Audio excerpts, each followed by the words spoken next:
Have a seat. Have you seated? Gentlemen, I apologize for the delay in the proceedings, but I'm trying on count one.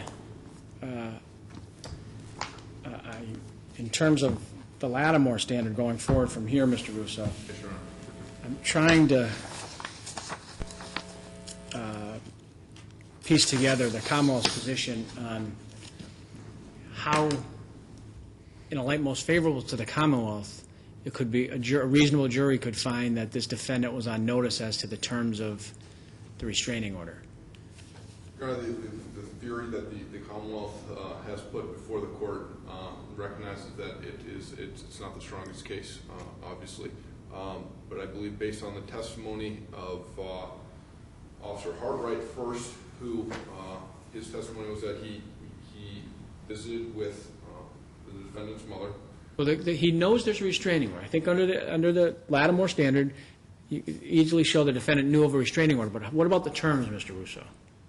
The terms, Your Honor, she had. Most of it hinges on the fact that she did have the opportunity to look at the order.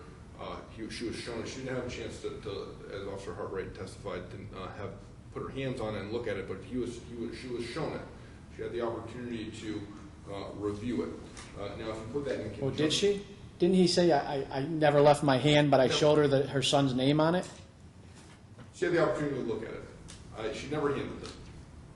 If you took that, like most favorable to the Commonwealth, and listened to the statements that the defendant made to Officer Costa at his residence, he acknowledges. He says, "I can run by his house. My mother, even though my mother told me the terms of or something to that effect. He said, even though my mother made me aware of the order on Monday night, I can run by his house. I can run by his house right now." And that to me indicates that he's aware that there is some limitation, some inherent prohibition on him that he shouldn't be running by the house, because he admits he's saying that he can. So to me, that indicates that he is aware that there is some limitation on him, that he shouldn't be going to Mr. Klein's house, and he's aware he shouldn't be going to Mr. Klein's house, but he can because he said he hasn't been handed the order yet. Well, but on Friday he had been served with it. He had been served with it Wednesday, right? He had been served with it Wednesday. So when he made those statements, he had already been served with it. He had. So he knew the terms of it. At that point, he had made the terms of it, but he also said to Officer Costa that I'd known the terms on Monday when my mother made me aware. And how could he have known the terms from his mother is what I'm getting at. What evidence is there that the mother knew the terms? That her only that she was able to view the harassment prevention order when Officer Hartwright showed it to her.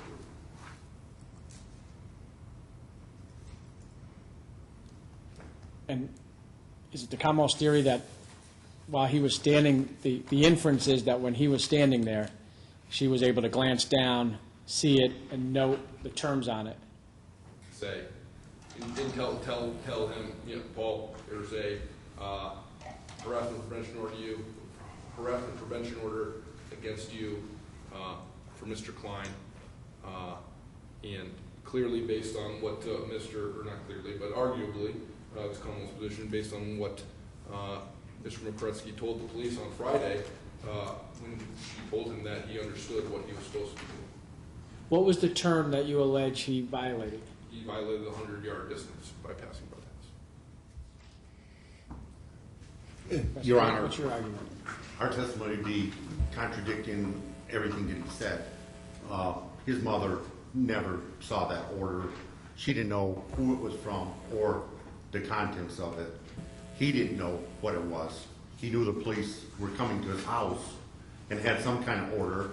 He didn't know what it was, and he wasn't trying to hide from them or anything. And all this conversation about him saying he could run by the place, what he was saying, I think the officer misquoted him, because what he was saying is on Monday, he claimed he ran down on Monday, not on a Tuesday, and he told that to the officer. And he said on Monday he could have ran by his house because there was no order that he received. And he didn't run on Tuesday, he got the order on Wednesday, and he hasn't gone by his house at all, There's no evidence he ever went after that time when he got notified, and that's up till this date right now.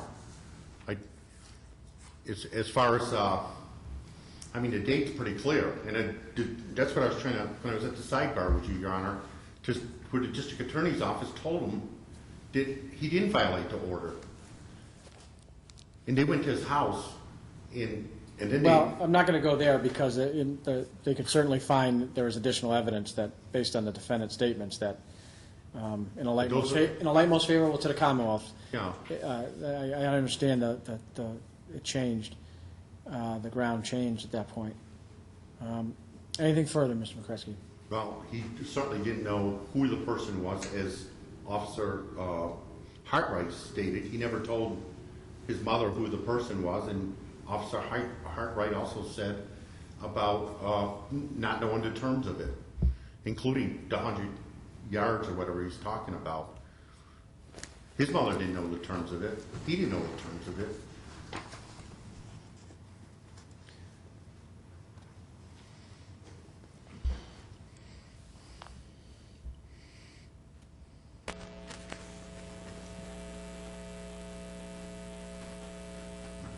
And Mr. Russo, have I captured the Commonwealth's argument correctly that it's the inference that she was shown the restraining order, that she therefore possessed the knowledge which she transferred to the defendant Monday night?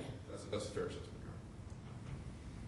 And is there any evidence, from what evidence would you suggest that a reasonable juror could draw the inference that she obtained that knowledge? Because didn't the serving officer say, I didn't show him the plaintiff's name? I believe that is true. The Officer Hartwright testified that he did not give Corey Klein's name to Mrs. Mokrzecki.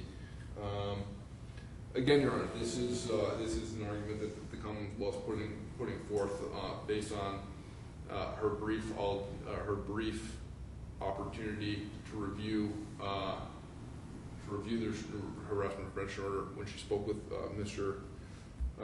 Officer Hartwright.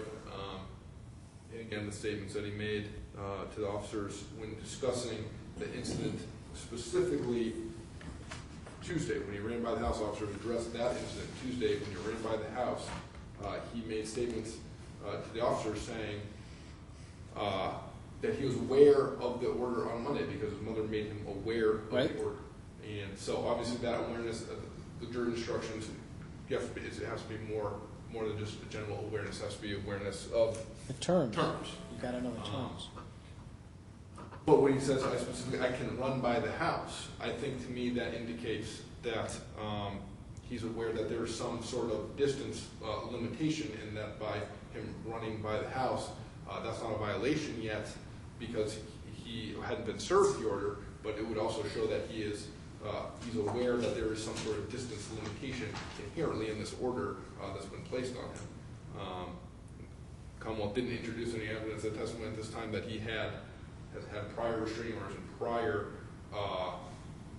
harassment prevention orders placed on him, which would go to show that he has had prior knowledge with these sort of orders in the past, and then inherently he knows what it means when a restraining order, harassment prevention order is placed on him. But because of the prejudicial nature of that sort of testimony, Commonwealth did not present that evidence at trial before this jury. Well, Your Honor, could I just say, he's saying the fact that he was going to run by his house is indication he knew about the order. I'd say the fact that he said he was going to run by his house is an indication he didn't know about the order. Because if he did know about it, he clearly, the evidence that the Commonwealth has, clearly, in a light most favorable to the Commonwealth, he knew about the order Monday night from his mother. The question is whether he knew about in my mind, in a light most favorable to the Commonwealth, whether he could be construed to have known the terms of that based on the evidence that the jury has in front of it now. Your Honor, he not only didn't know the terms, he didn't know the individual, and his mother didn't either. And that's what she would testify to. But you understand the standard now is you take the evidence in a light most favorable to the Commonwealth. So the statement that's attributed to your client at the time of his arrest clearly indicated knowledge Monday night from his mother. Officer Hartwell said he never told his mother it was Mr. Klein, and also didn't tell her the terms. Right, although, I guess... And, I mean, to presume that she could read the document, which is a couple of pages long, while he's holding it, and remember it and correctly convey it to him, and I think is assuming quite a bit. Well, I think that you've narrowed my concern based on the evidence that this jury has. Mr. Russo, is there anything further you'd like to say? No, Your Honor. Thank you. Well,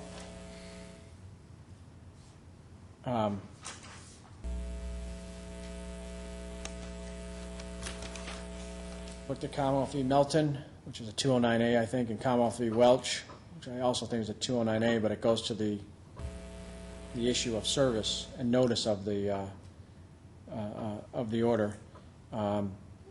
Lack of service does not mean lack of evidence to convict. Service is not the element. It's whether he has knowledge of the order and its terms. And I think the case law makes it quite clear that the defendant must be aware of the terms before he can be convicted of violating those terms. In this case, the evidence in the light most favorable to the Commonwealth is that the police officer went to his mother's house the night before, and the police officer had a document in his hand, which he kept in his hand, but which he showed to the mother, contained the defendant's name on it. And then the statement of the defendant at the time of his arrest on Friday indicated he knew of that order from his mother prior to Tuesday afternoon when he ran by the plaintiff's house. But I don't know that there's evidence that this reasonable jury could find that this defendant had